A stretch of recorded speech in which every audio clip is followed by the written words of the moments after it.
पल्लवी, आप सभी का ग्राम सेवा न्यूज चैनल में तहे दिल से स्वागत करती हूँ। ग्राम सेवा न्यूज चैनल महाराष्ट्र में भिवंडी, शिरडी, सूरत, नासिक, सोलापुर, बेंगलोर इन सभी शहरों में गुजराती के साथ साथ मराठी, तेलुगु और हिंदी माध्यम के द्वारा प्रसिद्ध हुए। आज ही ग्राम सेवा न्यूज चैनल को सब्सक्राइब करें, शेयर करें और लाईक करें। जे काही अडीअडचणी असतील ते अडीअडचणी आमच्या स्वतःचे समजून तुमच्या अगोदर त्या अडीअडचणी सोडवण्यासाठी आम्ही तुमच्या पुढं राहून एवढा आवाज सांगतो। तुमच्या अंगावरती येणारे प्रत्येक वार ते आमच्या अंगावरती घेऊन तुमचे ढाल म्हणून आम्ही तुमच्या पाठीमागे राहू एवढंच निश्चित तुम्हाला या निमित्ताने सांगतो। विष्णू महेश प्रतिष्ठान ची घोषणा मी आज या ठिकाणी करतोय। विष्णू महेश प्रतिष्ठानच्या वतीने जे काही स्वर्गीय विष्णुपंत तात्यासाहेबांनी स्वर्गीय महेशांनी या सोलापुरात काम केलंय त्या दृष्टिकोनातून त्या संस्थेच्या माध्यमातून आपण सगळेजण मिळून एक चांगलं काम जे समाजोपयोगी असेल ते आपण करूया।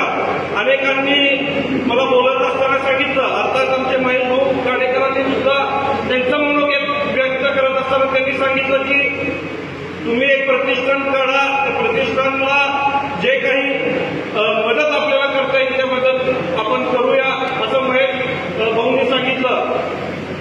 मग त्यावेळेस युवराज दादांनी सांगितलं, अक्षय भाऊंनी सांगितलं, अनेक जणांनी मला अशी संकल्पना दिली होती की आपल्याला सर्वांना मुख्यमंत्री आर्थिक सहायता निधी माहिती आहे, उपमुख्यमंत्री आर्थिक सहायता निधी माहिती आहे। जे रुग्ण हॉस्पिटलमध्ये असतात तर हॉस्पिटलला आपण ज्या पद्धतीने उपमुख्यमंत्री सहायता निधी असेल, मुख्यमंत्री सहायता निधी असेल, ते ज्या पद्धतीने मदत करतात तशा पद्धतीने आपण विष्णू महेश प्रतिष्ठानच्या माध्यमातून आपण तशी मदत करावी असं अनेकांनी मला सुचवलं। आज आपल्याला माहिती आहे देवेंद्र दादा असतील, त्यांनी विष्णुपंत आत्मतृप्ती योजनेच्या माध्यमातून मला वाटतं अनेक गोरगरिबांना धान्य देण्याचं काम त्यांनी या ठिकाणी केलेलं आहे। लोकमंगलच्या माध्यमातून आमदार सुभाष बापू देशमुखांनी सुद्धा मला वाटतं अनेकांकडून धान्य घेऊन, अनेकांकडून डोनेशन घेऊन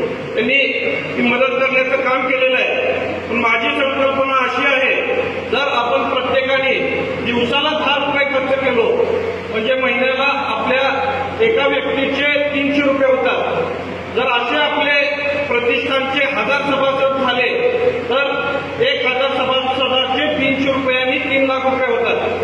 3 लाख रुपयाची जर निधी आपल्या प्रतिष्ठानकडे असली तर एखाद्याचं बिल जर 50,000 रुपयाचं असेल, 1 लाख रुपयाचं असेल तर त्याला 10% रक्कम आपण आपल्या प्रतिष्ठानच्या माध्यमातून द्यायचं। आपल्याला सर्वांना माहिती आहे हॉस्पिटलचं जेव्हा विषय आपल्या घरात येत असतो, अनेकांना अडचणी असतात, अनेकांना पैसे कसं उभा करायचा हे डोक्यात विचार चाललेला असतं। पण आपली फुल नाही फुलाची पाकळी म्हणून त्यांना मदत करण्याच्या दृष्टिकोनातून आपण जर त्यांच्या बिलाच्या 10% रक्कम आपण त्यांना देऊ शकतो तर मला वाटतं एक चांगला उपक्रम सोलापूर शहरात आपण राबवू शकतो।